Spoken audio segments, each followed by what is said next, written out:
Y'all heard my toes popping? Pop So, to the beat. I just wanted to hit record just because we Pop keep to sitting the here beat. rambling and we not recording. Pop like, to the beat. Pop to the beat. I'm sorry, y'all. if y'all can hear her toes popping, I'm going to be dying.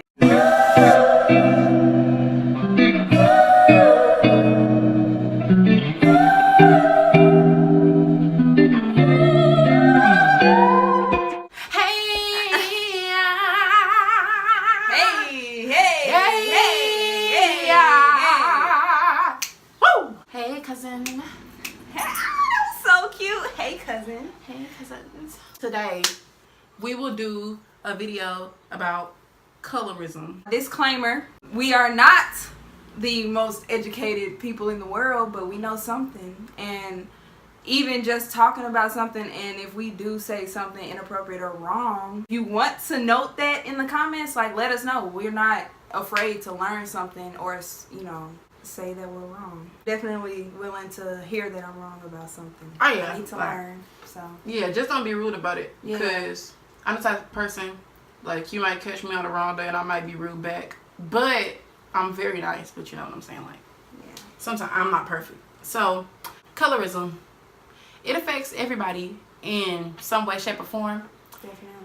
I feel like it affects people differently, though. Like, her experience is way different than mine. You know what I'm saying? Yeah. But we all in the same community. Yeah. I feel like it's no way to really talk about colorism if you don't want to accept that everybody has been a part of it and everybody has suffered from it, and also probably like reinforce certain stereotypes or this, that, and the other, then I feel like it's probably not a topic that you want to talk about, period. But everybody then played a part in it and suffer from it at the same time. Definitely. So for those who don't know the technical definition, I'm just going to go ahead and read it for you. Okay. Colorism is defined as discrimination based on skin color, also known as colorism.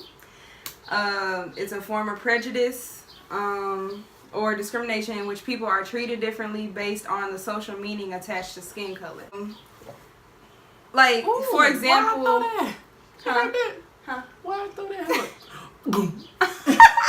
Something that brought my attention to this was just seeing different YouTubers get accused of colorism. I feel like colorism, it can affect, and we're just talking about right now in the black community, just because we can speak on that, you know, at least me being black, you know what I'm saying? I don't want to say anything too out of terms for a culture or like a race of people that I don't really understand as much, not that I'm not willing to. So if it's definitely like that for anybody else that's watching this video in different communities, you can let us know, say, hey, it's like that over here too. But we want to learn. Yeah, we definitely want to learn. So but in the black community, I feel like lighter skin, for a long time, lighter skin has definitely been preferred over darker skin.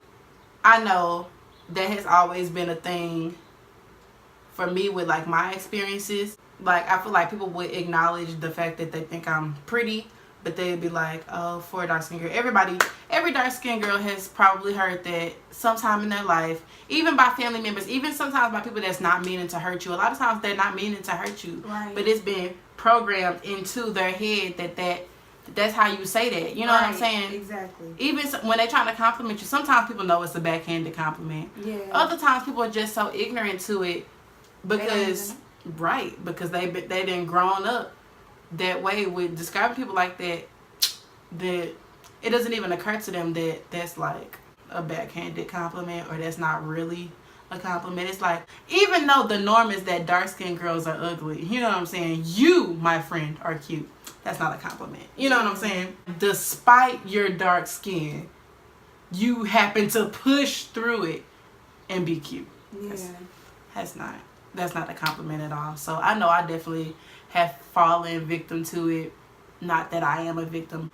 It's definitely happened to me all throughout like elementary school. Especially, you gotta understand too, this being my best friend, it was never her fault, ever. But people automatically do that, especially because a lot of they definitely do that. Her being my best friend is programmed.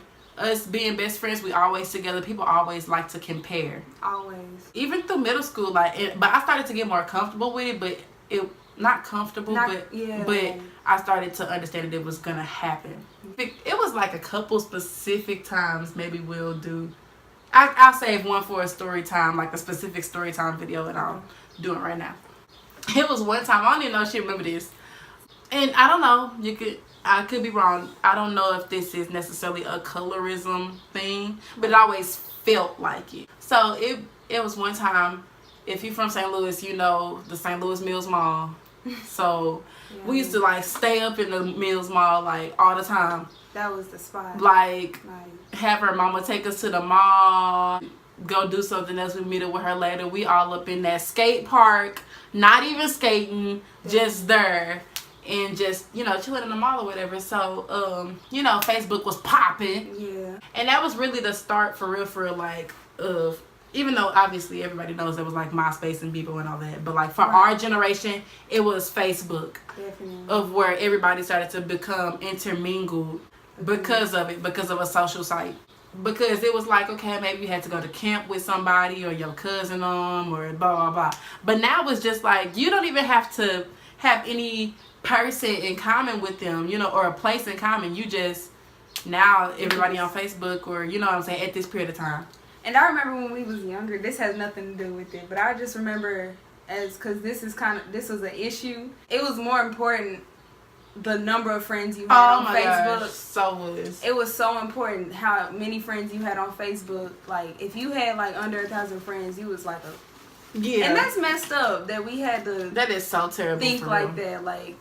That's crazy. As kids, y'all, in middle school, thinking like, if I ain't got 3,000 friends of these people I don't even know, that's why I feel like, it's so that's crazy. Bad. I feel like that's why sometimes some of the older generations, like, I feel like, speak that knowledge and that wisdom, but also understand that you didn't come from a time like that. Yeah.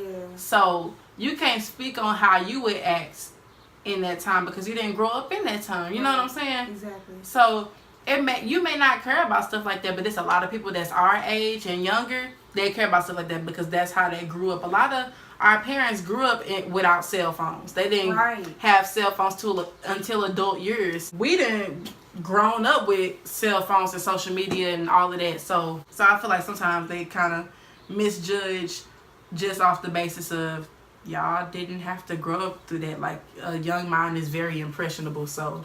Definitely, and that's one thing I think that people don't understand is kids take in a lot more. Like, it's a difference between growing up in that era as opposed to just living in that era. Like, growing up, you're all this is new to you. Like, you're learning all of this, and even though something could be introduced to you as an adult, it's like as a kid, that leaves that mark on you. Like, this is what I had as a kid. Because you still learned it yourself. Exactly. And it's like, that meant more to you than it would mean to you as an adult. Because it was probably all you probably had or something. Right. So. Already speaking on the fact that we all wanted to have, like, hella friends. We all wanted to just, you know everybody, blah, blah, blah. And she's obviously a pretty girl. So dudes was always adding her and inboxing her and be like, what's up, and blah, blah, blah. And her just not necessarily wanting to entertain them as far as romantically. Sometimes just want to have those friends and be like, yeah, I know such and such, or yeah, they know me, and blah, blah, blah. So we went to the mall, and one of the dudes that she had like been inboxing or whatever, we had saw him at the mall, and he had a group of friends, and it was just me and her. And he called her name, like, hey, what was your name back then? A Dot? Was I a Dot or was I a Smoot kid? I don't think you was Smoot. You was a Smoot kid. This was like in like middle school. Damn, I was like probably Dot. Oof. These nicknames, y'all, that we used to give ourselves. She was. What were you? Doll. Oh. We used to be Dot and Doll, y'all. Oh my gosh. So that we were just like congregated like in the middle of the mall. But I just remember thinking like nobody said nothing to me at all. It was so weird. Like it was one of those situations where they're just like, hey, yeah. So what's up with you? Right. And I don't like I said, don't think I'm reading too much into it. But I feel like with you growing up with it always being like, this person's pretty because they're this and you are not as pretty because you're that, it automatically goes into your head. So now you just like, ain't nobody even noticed me. Nobody noticed me. And it wasn't even necessarily a thing of I liked any of them. I didn't know. I only knew who the one dude was that she was talking to. But I didn't know none of them. And I don't even necessarily know or remember if they was cute or not. But I just remember like, dang, it would have been nice for somebody to acknowledge me. They're just like, hey, you know, what's up, you know, blah, blah, blah. And that's a normal feeling too, though. Yeah. So yeah, like I don't remember that though. Like I feel like that's another thing too. Like we was young then. Like I feel like if something like that happened now, she would recognize it. So don't think like she was insensitive to my feelings. We were also like in 7th grade. Yeah. So, but I feel like now if something like that happened, she would be able to recognize it and be like, man, that was rude. And you know what I'm saying? But I feel like it's definitely important to try to see where people are coming from, even with little things. I know we all got a lot of stuff that we consumed with in our lives, but like understanding like what little things affect the way people, how little things affect the way people act, Definitely. how they think, how they move around in the world, because that was so long ago and it seemed like such a small thing, but it's something that I remember. Like I remember vividly because, you know, it was programmed a certain way and it took an effect on you. Yeah, young black boys was always programmed like that. You know what I'm saying? And not everybody was, but the ones that we came into encounter with, it was like they always just seemed to like, you know. I feel like it's safe to say it was a lot.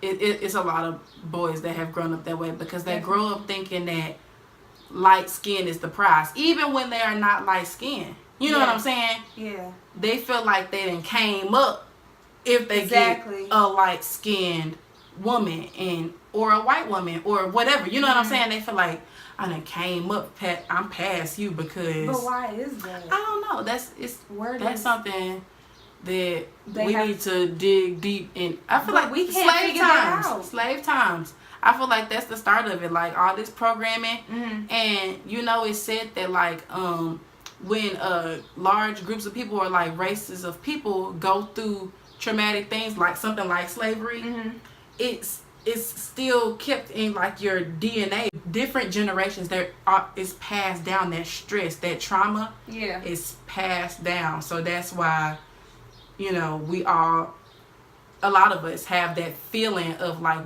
we are connected to slavery even though, you know, we weren't slaves. Right. Like if you're talking about Jewish people with like the Holocaust, like certain genocide, stuff like that, your people start to be affected.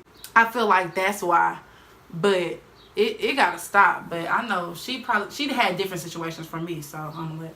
Shoot, it's kind of hard to even determine just from one being my memory and two my level of ignorance towards the whole term itself. This is what I'm gonna say.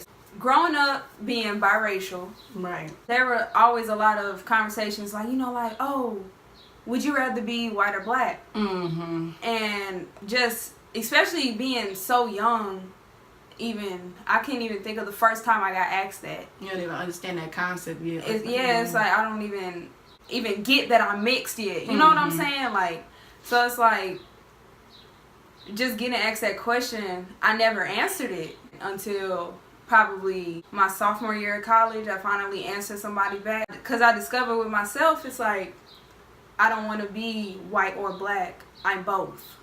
Period. And I don't want to choose, and I don't have to choose. I can't choose because I'm both. It's like this is the way I was made, and this is how I've been living, and I can't change my skin color. So I'm two races. Right, and that's how I've always, so that's how I've always introduced myself to people. And it has always bothered me, you know, just people, oh, your mama white, so you white. Like, no, that's not what that means. It means that my mother's white, my father's black, and I'm both. That's why it's called biracial. You know what I'm saying? So right. That's just always been my thing as far as skin color. Right. I was raised to look at people for themselves. I've never looked at skin color, especially coming from having my parents in an interracial relationship. Right. Definitely.